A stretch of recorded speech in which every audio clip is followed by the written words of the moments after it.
سورۃ الفاتحہ کے معنی ہوئے افتتاحی سورت. فتح یفتح کے معنی ہے کھولنا، مفتاح کنجی کو کہتے ہیں، چابی کو. تو یہ اوپننگ سورہ آف دی قرآن، قرآن حکیم کی افتتاحی سورت. ویسے جیسا کہ میں تعارف قرآن کے ضمن میں عرض کر چکا ہوں، عربوں کا یہ مزاج تھا کہ جس چیز سے انہیں خصوصی محبت ہوتی تھی اس کے بہت سے نام رکھتے تھے. اس کے بھی بہت سے نام ہیں. سورۃ الفاتحہ سب سے عام ہے، لیکن الکافیہ، الشافیہ، ام القرآن، اساس القرآن، کم سے کم یہ 4 نام تو میں سمجھتا ہوں کہ ہر مسلمان کو مزید معلوم ہونے چاہیے، اور بھی بہت سے نام ہیں. اس سورہ مبارکہ کی بالاتفاق و بالاجماع 7 آیتیں ہیں، اگرچہ ان کی ترتیب میں کچھ اختلاف ہے. ایک رائے، یہ رائے امام شافعی کی بھی ہے اور بصرہ کے جو قراء تھے ان کی بھی ہے، کہ آیت بسم اللہ بھی سورہ فاتحہ میں شامل ہے، اس کا جز ہے. وہ اس کو شامل کر کے پھر 7 آیتیں بناتے ہیں. تو آخری جنہیں ہم 2 آیتیں سمجھتے ہیں، صراط الذین انعمت علیہم غیر المغضوب علیہم ولا الضالین، وہ ان کے نزدیک ایک آیت ہے. تو گویا کہ نتیجہ یہ نکلا کہ آیتوں کی تعداد 7 ہی رہتی ہے. امام ابو حنیفہ رحمۃ اللہ علیہ کا موقف اور کوفے کے جو قراء تھے ان کا بھی موقف یہ ہے کہ آیت بسم اللہ نہ سورہ فاتحہ کا جز ہے نہ کسی اور سورت کا جز ہے، سوائے ایک مقام پر جہاں حضرت سلیمان علیہ السلام کا خط جو ہے نقل ہوا ہے، جو انہوں نے ملکہ سبا کو لکھا تھا، انہ من سلیمان و انہ بسم اللہ الرحمن الرحیم. تو قرآن کے متن میں صرف اسی جگہ پر یہ آیت شامل سمجھتے ہیں، باقی یہ صرف علامت کے طور پر کہ یہاں سے ایک نئی سورت شروع ہو رہی ہے درج کی گئی ہے. اس سورہ مبارکہ کو الصلاح قرار دیا گیا ایک حدیث میں. اس کا جو اسلوب ہے وہ دعا کا ہے، اور دعا کے ساتھ اس کی جو مناسبت ہے، اور پھر اسی کی وجہ سے ہماری نماز کا یہ جزو لا ینفک بنا دیا گیا. بلکہ ایک حدیث جو میں آپ کو سناؤں گا اس میں اسی کو نماز قرار دیا گیا، الصلاح یہی ہے. ویسے وہ حدیث مبارک موجود ہے، من لم یقرأ بفاتحۃ الکتاب لا صلاۃ لمن لم یقرأ بفاتحۃ الکتاب. جو شخص سورہ فاتحہ کی تلاوت نہیں کرتا اس کی کوئی نماز نہیں. اس کے حوالے سے بھی ہمارے ہاں 2 مسلک ہیں، ذکر صرف اس لیے کر رہا ہوں کہ آپ کے علم میں ہو، ان میں کوئی بنیادی فرق نہیں ہے. کسی بھی ایک رائے کا انسان قائل اور حامل ہو سکتا ہے بغیر اس کے کہ دوسرے کو بالکل غلط قرار دے، بلکہ یہ کہ اس کے لیے بھی گنجائش اپنے ذہن میں اور اپنے دل میں رکھے. تو ایک رائے یہ ہے کہ یہ میں کیا عرض کر رہا تھا کہ بھول گیا ہوں.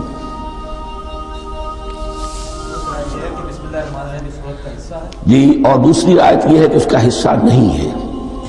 اسی اعتبار سے یہ کہ یہ سورہ مبارکہ نماز میں پڑھی جانی ضروری ہے، لا صلاۃ لمن لم یقرأ بفاتحۃ الکتاب. البتہ یہ اختلاف ہے، یہ بات جو میں ذکر کر رہا تھا جو ذہن سے نکل گئی، کہ آیا مقتدی جو ہے امام کے پیچھے کھڑا ہو کر جب نماز پڑھ رہا ہو تو کیا اس صورت میں بھی اس کے لیے لازم ہے کہ سورہ فاتحہ پڑھے؟ اس میں 2 رائے ہو گئی، بلکہ 3.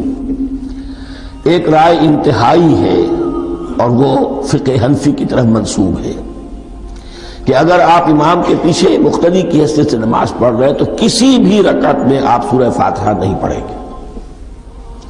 ایک دوسری بالکل برعکس رائے ہے، وہ امام شافعی رحمۃ اللہ علیہ کی ہے کہ ہر حالت میں چاہے امام جہری رکعت پڑھا رہا ہو جس میں وہ بلند آواز سے سورہ فاتحہ پڑھ رہا ہو، اور چاہے وہ سری رکعت ہو، ہر حالت میں مقتدی کو بھی پڑھنی ہے. ایک تیسری رائے بین بین ہے، وہ امام مالک کی ہے رحمۃ اللہ علیہ، کہ جو سری رکعت ہے اس میں کہ امام بھی خاموشی سے پڑھ رہا ہے، مقتدیوں کو بھی پڑھنی چاہیے. جو جہری رکعت ہے جس میں کہ امام بلند آواز سے پڑھ رہا ہے، اس میں مقتدیوں کو خاموش رہ کر پوری توجہ جو ہے سننے پر صرف کر دینی چاہیے. اذا قرئ القرآن فاستمعوا له وانصتوا. جب قرآن پڑھا جا رہا ہو تو پوری توجہ اس کے پڑھنے پر مرکوز کر دو اور خود خاموش رہو. میرے اپنی رائے میں یہ تیسری رائے سب سے زیادہ صائب ہے، اور اس میں کسی طرح کی بھی کوئی پیچیدگی پیدا نہیں ہوتی. بہرحال اس سورہ مبارکہ کا جو اسلوب ہے میں نے عرض کیا دعائیہ ہے. البتہ قرآن مجید کے علم اور حکمت کے اعتبار سے، اس کے فلسفے کے اعتبار سے ایک بات سمجھ لینی چاہیے۔ قرآن کا فلسفہ یہ ہے کہ بنیادی ہدایت ہر انسان کے دل میں موجود ہے، بالقوہ، پوٹینشلی۔ یہ جو قرآن مجید یا اللہ کی کتابیں نازل ہوتی ہیں، یہ انہیں ایکٹیویٹ کرتی ہیں، وہ اندر کی جو ڈورمنٹ کانشسنس ہے، خوابیدہ شعور جو ہے، اسے بیدار کر کے اور پھر یہ کہ اسے اجاگر کرتی ہیں۔ ہر سلیم الفطرت انسان اور سلیم العقل انسان، دو سلامتی شرط ہیں۔ سلیم الفطرت، نیچر پرورٹڈ نہ ہو، فطرت مسخ نہ ہو گئی ہو، عقل سلیم ہو۔ ان دونوں چیزوں کا نتیجہ یہ نکلتا ہے کہ وہ انسان از خود، بغیر کسی وحی کی رہنمائی کے، بغیر کسی نبی کی تعلیم کے سے استفادہ کیے ہوئے، از خود بھی کچھ حقائق تک پہنچ جاتا ہے۔ اور وہ حقائق کیا ہے؟ نمبر ایک یہ کہ اس کائنات کا ایک خالق ہے، وہ ایک ہے، اور وہ تمام صفات کمال سے متصف ہے۔ نمبر دو یہ کہ انسان کی زندگی صرف یہ زندگی نہیں ہے، بلکہ ایک اور زندگی ہے کہ جس میں اس زندگی کے اعمال کے نتائج برآمد ہوں گے۔ یہ دو باتیں، اس کی زیادہ وضاحت کے ساتھ جو ہے اس کا تذکرہ آئے گا سورہ لقمان میں، جہاں حضرت لقمان کی شخصیت کا تذکرہ ہے۔ لیکن یہاں صرف یہ بات سمجھ لیجئے کہ قرآن کا فلسفہ یہ ہے کہ ہر انسان میں، ہر فرد نوع بشر میں، جو اپنی ولادت کے وقت مسلم ہوتا ہے، حضور کی حدیث ہے کل مولود یولد علی الفطرہ ابواہ یحودانہ او ینصرانہ او یمجسانہ، ہر بچہ نوع انسانی کا فطرت اسلام پر پیدا ہوتا ہے، وہ فطرت کے اندر وہ ہدایت ودیت ہے۔ اب اگر وہ فطرت بس نہیں ہوئی اور عقل جو ہے وہ صحیح رخ پر کام کر رہی ہے، تو ان دو حقائق تک وہ انسان خود پہنچ جائے گا۔ لیکن ان دونوں حقائق تک پہنچنے کے بعد اب وہ دست بستہ دعا کرے گا کہ اے رب، اب مزید ہدایت تو مجھے عطا فرما۔ ایک تو یہ کہ میں کیا کروں کیا نہ کروں، میری عقل اس میں ٹھوکر کھا سکتی ہے، میں کسی اچھی چیز کو بری سمجھ سکتا ہوں، کسی بری کو اچھی سمجھ سکتا ہوں، تو مجھے صحیح راستہ، صحیح راہ ہدایت پر چلا۔ یہ دعا ہے جو انسان کرتا ہے جبکہ وہ ایمان باللہ اور ایمان بالآخرہ تک خود پہنچ چکا ہوتا ہے، اور یہ سمجھتا ہے کہ صحیح زندگی کا رخ یہی ہے کہ جس رب کو میں نے پہچانا ہے کہ وہ اس کائنات کا خالق ہے اور مالک ہے اور رب ہے، میں اس کی بندگی کروں، اس کی اطاعت کروں، اس کا حکم مانوں، اس کے راستے پر چلوں۔ لیکن وہ راستہ کون سا ہے؟ اس کے لیے پھر دست بدعا ہوتا ہے کہ پروردگار تو میری رہنمائی فرما۔ یہ مقام ہے کہ جہاں آپ سمجھ لیجئے اپنے آپ کو بھی آج اس جگہ پر تصور کرتے ہوئے پھر اس سورہ مبارکہ کو پڑھیے کہ آپ اس مقام پر اللہ کے فضل و کرم سے پہنچ چکے ہیں کہ اللہ کو آپ نے پہچان لیا اور اس کی توحید کو جان لیا، اس کی جملہ صفات کمال سے آپ واقف ہو گئے۔ آپ یہ بھی جان گئے کہ بڑھ کر اس کے حضور میں حاضر ہونا ہے اور وہ حساب کتاب لے گا۔ پھر آپ نے یہ عہد بھی کر لیا کہ اب زندگی گزارنی ہے اس رب کی بندگی میں، اسی کی فرما برداری میں۔ اب یہاں کھڑے ہو کر آپ پوچھتے ہیں کہ اللہ مجھے وہ تفصیلی ہدایت عطا فرما، ایسا نہ ہو کہ کبھی میں کسی راستے پر چلتا ہوا کسی پگڈنڈی پر مڑ جاؤں اور وہ تھوڑی سی جو ڈیوییشن ہو میرے راستے کی وہ میری عاقبت کو برباد کر دے۔ یک لحظہ غافل گشتم و صد سال راہم دور شد، اس لیے کہ ہوتا یہی ہے سیدھے راستے سے ذرا سی کوئی پگڈنڈی جو ہے تھوڑے سے اینگل پر نکلی ہے، لیکن جب چلتے جائیں گے آپ تو جتنے آگے بڑھیں گے اس پر، اس راہ صراط مستقیم سے آپ اتنے ہی زیادہ دور ہوتے چلے جائیں گے۔ یہ ہے قرآن مجید کی حکمت اور فلسفے کے اعتبار سے اس سورہ مبارکہ کا مقام۔ اب آئیے ہم بسم اللہ کرتے ہیں۔ بسم اللہ الرحمن الرحیم، شروع کرتا ہوں میں اللہ کے نام سے جو رحمان اور رحیم ہے۔ اس پر کچھ گفتگو ہو چکی ہے تعارف قرآن کے ضمن میں کہ رحمان اور رحیم دو نام ہیں کہ جو رحمت کے مادے سے نکلتے ہیں۔ رحمان میں اللہ تعالیٰ کی رحمت کا جوش، ہیجانی کیفیت، طوفانی کیفیت، اور رحیم میں اللہ تعالیٰ کی رحمت کا دوام اور تسلسل، یہ دونوں کیفیات اللہ کی رحمت میں بیک وقت موجود ہے، جس کا ہم تصور نہیں کر سکتے۔ ہم سمندر کو دیکھتے ہیں، متلاطم سمندر ہے، اس میں ہیجان ہے، طوفان ہے۔ دریا کو دیکھتے ہیں کہ وہ سکون کے ساتھ چل رہا ہے، خاموشی سے چل رہا ہے، بہہ رہا ہے، بس تسلسل کے ساتھ بہہ رہا ہے۔ ہم ان دونوں کیفیات کو علیحدہ علیحدہ دیکھتے ہیں تو ہمارا ذہن ان دونوں کو بیک وقت اس کا تصور نہیں کر سکتا، تخیل ممکن نہیں۔ لیکن اللہ کی رحمت کی یہ دونوں شانیں مستقلاً ہر وقت موجود ہیں بیک وقت، اسی لیے ان دونوں کے درمیان کہیں حرف عطف نہیں آئے گا۔ بسم اللہ الرحمن الرحیم، الحمدللہ رب العالمین۔ کل حمد، اور حمد کو ذہن میں رکھ لیجئے، حمد مساوی ہے تعریف جمع شکر۔ عام طور پر ترجموں میں ایک لفظ لایا جاتا ہے، کل تعریف اللہ کے لیے، یہ کافی نہیں ہے۔ تعریف آپ کسی شے کی کر سکتے ہیں جس میں کوئی حسن ہے، خوبی ہے، کسی بھی اعتبار سے، خواہ آپ کو اس کے حسن و خوبی سے کوئی فائدہ حاصل نہیں ہو رہا۔ ایک پھول ہے، بہت خوبصورت ہے، بس ٹھیک ہے، خوبصورت ہے، آپ نے کہا، تعریف کر دی۔ شکر کرتے ہیں آپ اس شے کا جس سے آپ کو کوئی فائدہ پہنچا ہو، استفادہ ہوا ہو، آپ کی کوئی ضرورت پوری ہوئی ہو، آپ کی کوئی مشکل دفع ہوئی ہو۔ اور آپ دیکھیں گے کہ حمد میں یہ شکر کا پہلو غالب ہے۔ جتنی بھی دعائیں ہیں حضور سے منقول، شکر کے مقام پر وہاں حمد آتا ہے۔ بھوک لگی ہوئی تھی، کھانا کھایا، الحمدللہ الذی اطعمنی وسقانی۔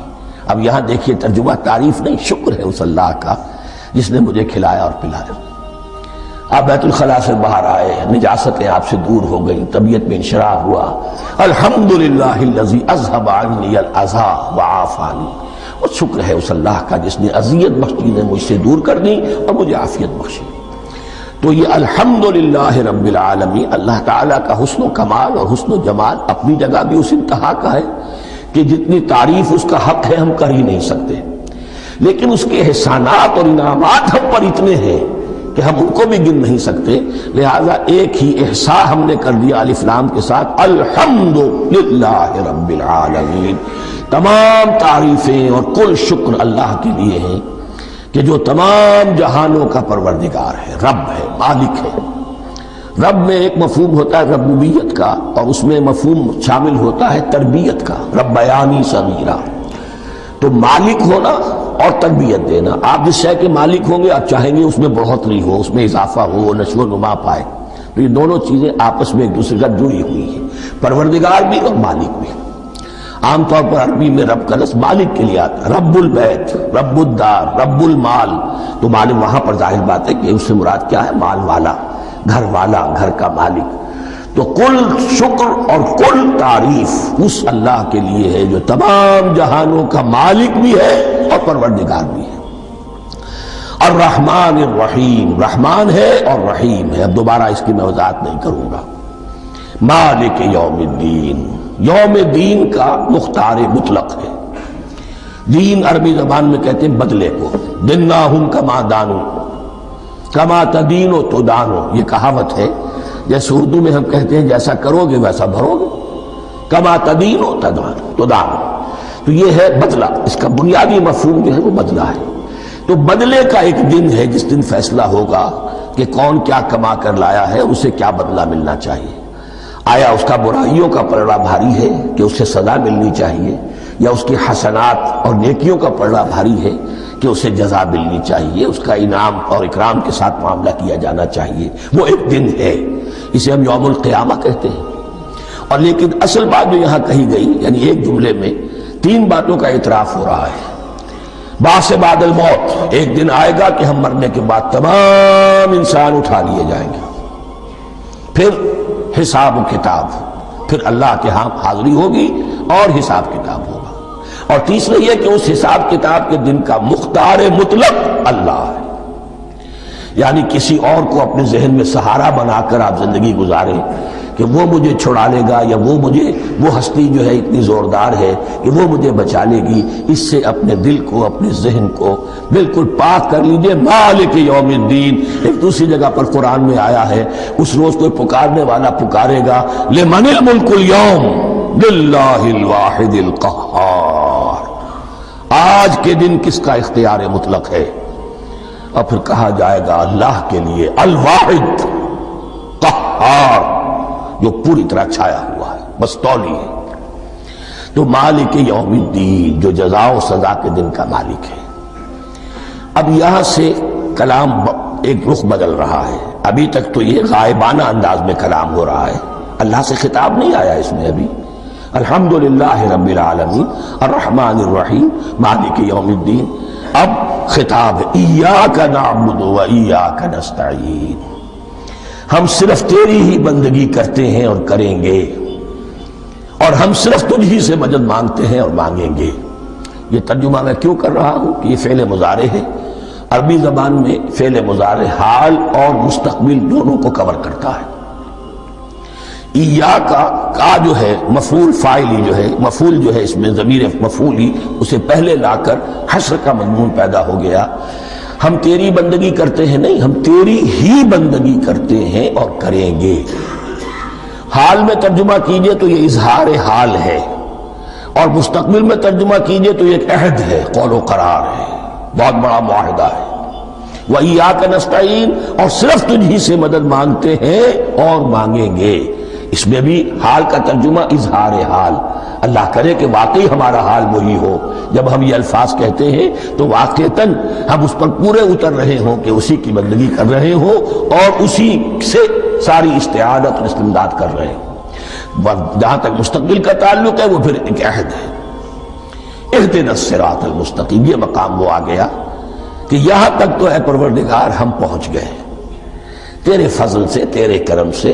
فطرت سلیمہ بھی تیری عطا کردہ تھی، عقل سلیم بھی تیری ودیعت کردہ تھی، ان دونوں کی روشنی سے ہم یہاں تک تو پہنچ گئے۔ اب ہماری جو ضرورت ہے، احتیاج ہے، وہ کیا ہے؟ اہدنا الصراط المستقیم، ہدایت بخش ہمیں سیدھے راستے کی۔ یہاں دو باتیں سمجھ لیجئے۔ انفرادی سطح پر انسان کے لیے نہ معلوم کتنے مرحلے آتے ہیں ہر روز کہ جس میں وہ ایک چھٹک کر کھڑا ہو جاتا ہے، یہ کروں یا یہ کروں، دو آلٹرنیٹو سامنے آ رہے ہیں، فیصلہ کرنا مشکل ہو رہا ہے، قدم قدم پر ہدایت کی ضرورت ہے۔ اور اجتماعی طور پر نوع انسانی تین بڑے بڑے تمدنی مسائل میں واقعہ یہ ہے کہ تسلیم کر لیا جانا چاہیے کہ عقل انسانی اس کو راستہ نہیں دکھا سکتی۔ عام معاشرتی سطح پر مرد اور عورت کے درمیان حقوق اور اختیارات کا کیا توازن ہو، ناممکن ہے، انسان طے نہیں کر سکتا۔ انسان یا مرد ہے یا عورت ہے۔ عورت سوچے گی اپنے لحاظ، اپنے جذبات کا، اپنے خیالات کا لحاظ رکھے گی، مرد کے جذبات و احساسات کا اسے کوئی تو اس کا کوئی تصور ہی ممکن نہیں۔ مرد سوچے گا اسے اپنے احساسات معلوم ہے، لیکن یہ کہ عورت کے احساسات سے وہ نابلد ہے، ان کو محسوس کر ہی نہیں سکتا۔ لا محالہ وہ اپنے بارے میں وہ جو بھی نظام بنائے گا اس میں وہ اپنی بالادستی رکھے گا۔ وہ تو ایک ہی ہستی ہو سکتی ہے کہ جو دونوں کی خالق ہے، مرد کی بھی عورت کی بھی، اور اس کو دونوں سے محبت ہے، دونوں کا خیر خواہ ہے، دونوں کا رب ہے، دونوں کو پروان چڑھانا چاہتا ہے۔ اسی طرح فرد اور معاشرہ یا ریاست، حکومت اور ریاست ہمیشہ یہ چاہتی ہے کہ سارے اختیارات ہمارے ہاتھ میں آ جائیں، ٹوٹلیٹیرین سوسائٹی ہو، بس ہم حکم دیں اور لوگ اس پر چلیں۔ افراد یہ چاہتے نہیں، ہمیں آزادی ہونی چاہیے۔ اب آپ دیکھیے کہ دنیا میں کتنے جھگڑے چلتے ہیں اسی پر، فریڈم فریڈم فریڈم۔ وہ فریڈم واقعتاً اپنی جگہ پر ایک شے ہے، افراد کی آزادی ہونی چاہیے، لیکن افراد کی آزادی اتنی نہ ہو جائے کہ وہ مادر پدر آزاد ہو جائے، کوئی قانون، کوئی قاعدہ، کوئی اخلاقی کوئی حدود اور قیود جو ہے ان کا پابند نہ رہے۔ تو اب کہاں ہے وہ نقطہ اعتدال کہ جس میں انسان کی انفرادی آزادی، انفرادی اختیار اور ادھر اجتماعی مصلحتیں جو ہیں ان کو بیلنس کیا جا سکے؟ انسان طے نہیں کر سکتا، صرف اللہ ہی اس کے لیے نظام دے سکتا ہے۔ تیسرا مسئلہ ہے سرمایہ اور محنت، اس میں کیا توازن ہو؟ سرمایہ اور محنت دونوں مل کر کچھ بنا رہے ہیں، کچھ پروڈیوس کر رہے ہیں۔ اب اس میں نفع جو ہوا ہے اس میں سرمایہ کا کتنا حصہ ہونا چاہیے اور لیبر کا کتنا ہونا چاہیے، کون طے کر سکتا؟ اس کے لیے بھی کہ ایسا نہ ہو کہ سرمایہ داری جو ہے آکاش بیل بن کر پورے معاشرے پر چھا جائے، اور غریب بیچارہ، مزدور بیچارہ، کاشتکار بیچارہ وہ گویا کہ چکی کے دو پارٹوں میں پس کر رہ جائے، اس کی کوئی حیثیت نہ رہ جائے۔ لیکن یہ کہ دوسری طرف